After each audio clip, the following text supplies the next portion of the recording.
Welcome to From the Archives with special guest Ben Simon. We're going to be listening to a track from his album The Reckoning, which was released just over a year ago. Here's Horizon.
Was that the first time that you were recording an album on your own? Yeah, it was a debut album.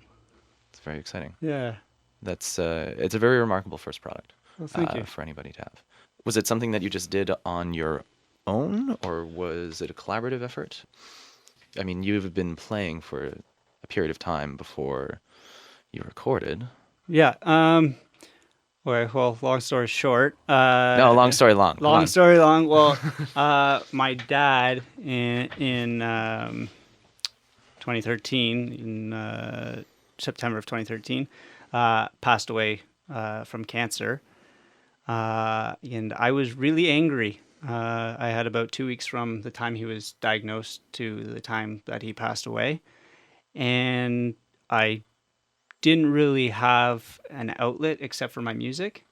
Because I had always written songs. I was just, ever since I could play the guitar, I've loved the creativity behind it and being able to play. And after my dad passed away, my dad was one of those people that always encouraged me to be more than a bedroom musician.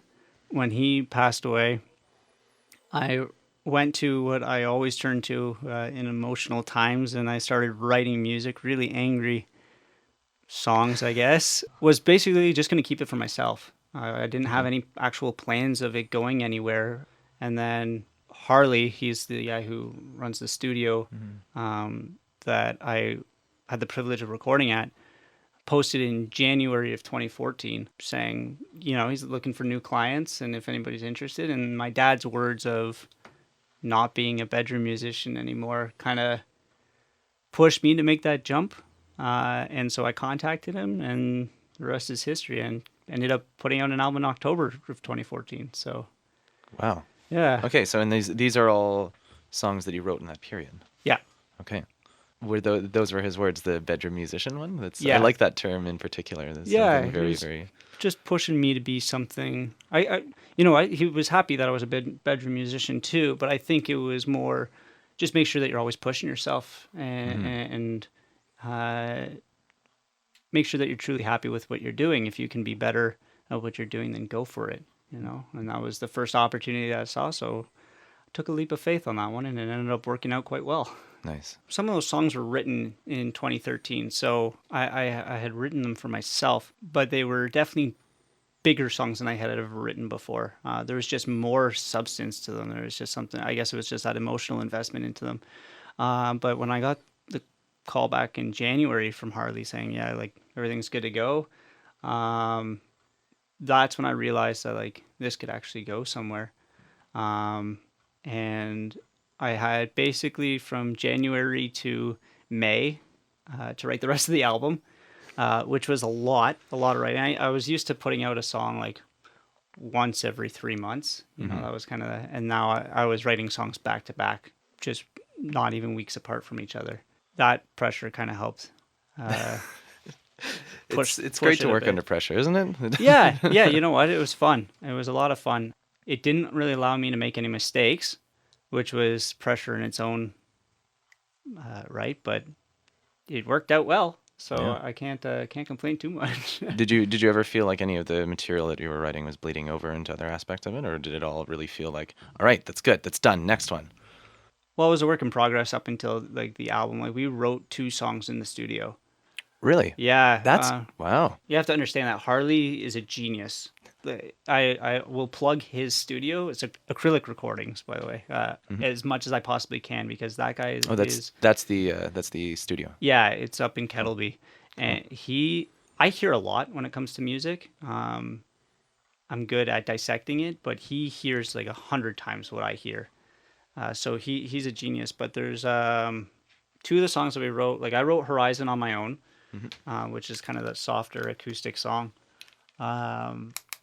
But there's a whole violin part with synths and stuff, and like that was written in the studio. And the intro track to the album was written in the studio as well. Really? Yeah. So I went into the studio with, here are all my ideas, and here are kind of the songs that I have together, and then Harley was the glue in bringing them to life at this point. So.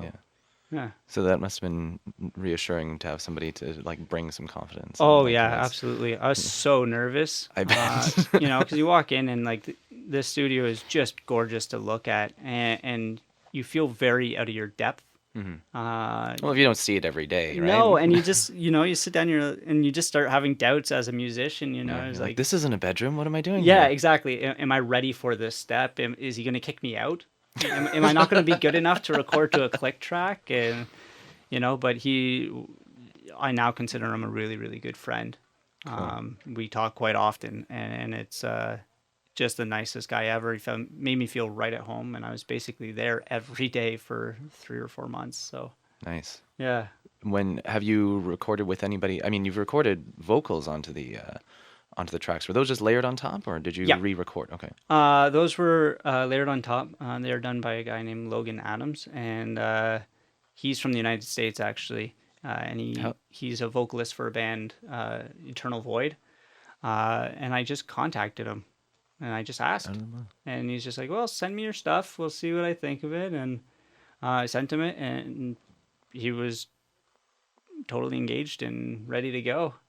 Great. Yeah, so he was So, super friendly and. so he sort of, did you have lyrical input? Did you Yep. have, okay, Yeah, I had uh, album number 2 right now. The one that I'm working on right now is a lot more guided. But for the first one, it was just like, okay, this is kind of the overall theme that I was going for. Um, you can talk about this if you would like, because I had written those songs as instrumentals. You as know, yes, yes. so You never imagined at the time that you were going to put vocals on no, top of that? absolutely not. Okay. So vocals were kind of an afterthought, but one that was definitely needed. Who are you collaborating with on your new album? Well, Or is it it's going to be the same amount of people. It's just yeah, a couple, yeah, two or three? yep. It's I'm writing all the instrumental stuff, uh, getting that going, and I actually just finished the last song, the last demo about a month ago. Do you want to give any spoilers?